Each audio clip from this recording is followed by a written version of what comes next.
Hi, I'm Dr. Chad Larson. So it seems a little silly to talk about anything else in healthcare without really talking about something that has to do with the global pandemic that we're all dealing with right now. And also now the global pandemic is blending with flu season.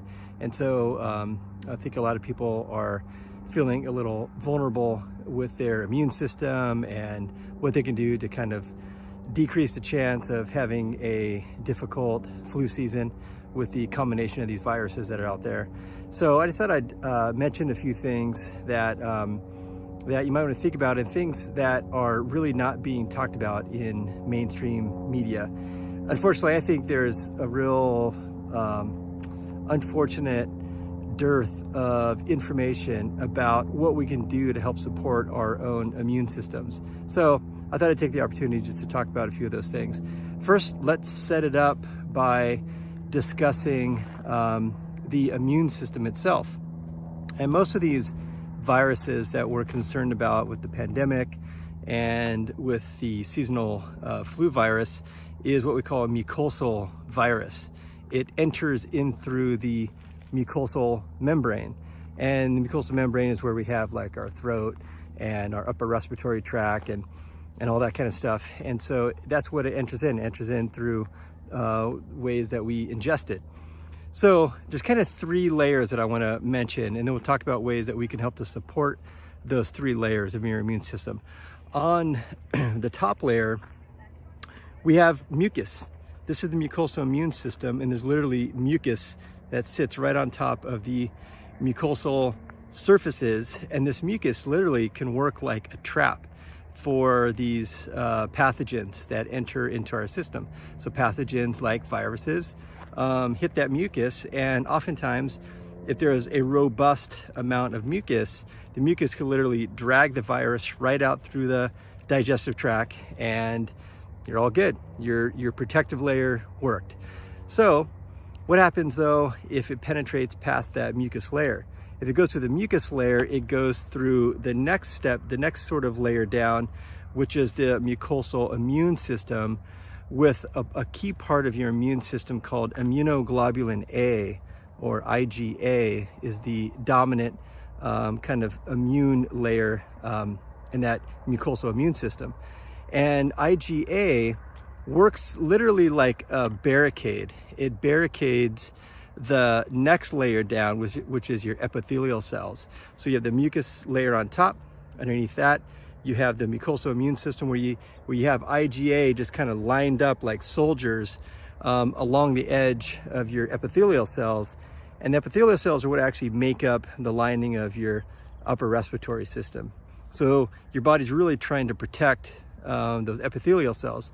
And then, so when or if a virus penetrates through your mucus and through the mucous membranes and then into the epithelial cells, then you have other parts of your immune system that kick in to try to battle the virus. That's basically trying to take over that cell and use your own DNA to replicate.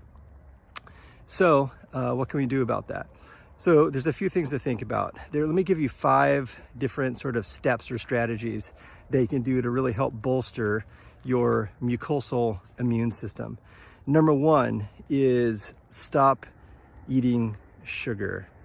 You just got to get it out. And I know this is an inconvenient time of the year to talk about getting sugar out, but here's the thing, is I made some sugar-free cookies that nobody knew were sugar-free for the family, and they're great. And there's a million recipes out there like that. You just have to look it up, sugar-free desserts.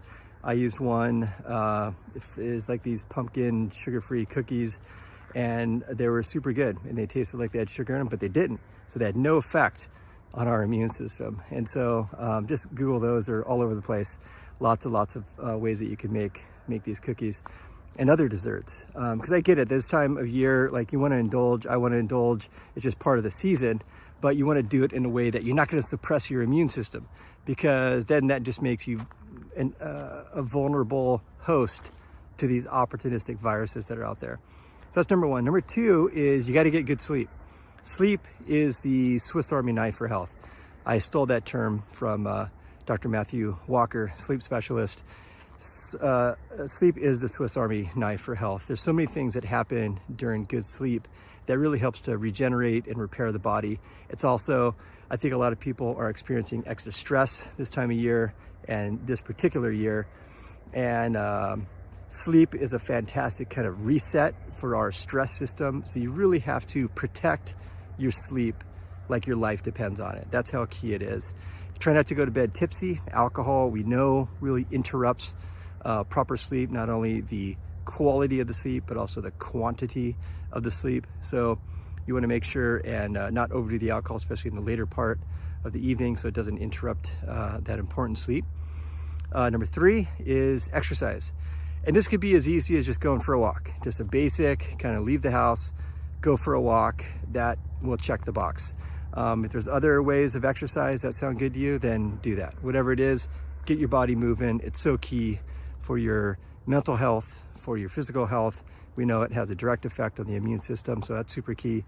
Number 4, just really make sure that you're featuring good, healthy, whole foods. So the number 1 was eliminate sugar.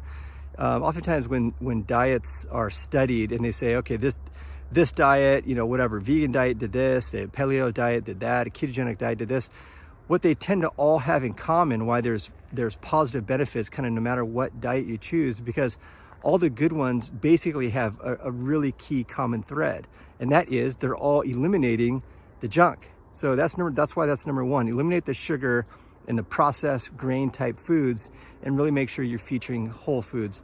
What's a whole food? A whole food is basically the way that nature intended it.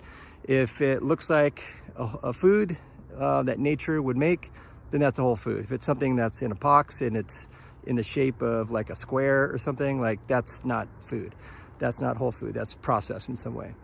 So you want to stay away from the processed foods and feature whole foods. That's, your vegetables and fish and animal proteins and all the vegetables, fruits, berries, whatever's in season is kind of the key thing. Nuts, seeds, these are whole foods. Good healthy oils like coconut oil, olive oil, avocado oil, and foods that contain those things. That's the key. And then number 5 is there are certain supplements that we know that help to bolster those parts of the mucosal immune system that we talked about. Like, for example, we want to make sure that we have certain nutrients like vitamin C. Vitamin C, remember I mentioned the epithelial cells. Once a virus is allowed to penetrate through the mucus layer and then get into your IgA kind of blockade, and if it gets through that into your epithelial cells, we really want to make sure that our NK cells, our natural killer cells, are kind of like white blood cell superstars. We want to make sure that those are fully alive and ready to do the job. And we know that vitamin C, just simple vitamin C, is very good for that. We know that zinc is very key for the immune system. We've talked about in past episodes the importance of vitamin D, the importance of vitamin A. These are very key nutrients that help to support the mucosal immune system. Other things like omega-3 fatty acids are a really good idea.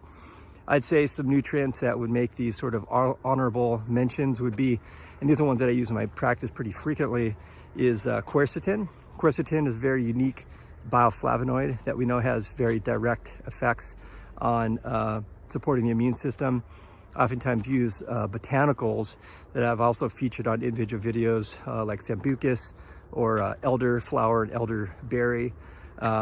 Also Echinacea angustifolia, that particular form of Echinacea is very good. Other antiviral herbal blends I oftentimes use. So you want to make sure that you're doing 1 through 4, and then if you can also add in some of these nutritional supplements that can really improve the chance that you're going to support your mucus layer, and then the sort of IgA blockade, and then supporting the 3rd layer, the immune support for the epithelial cells.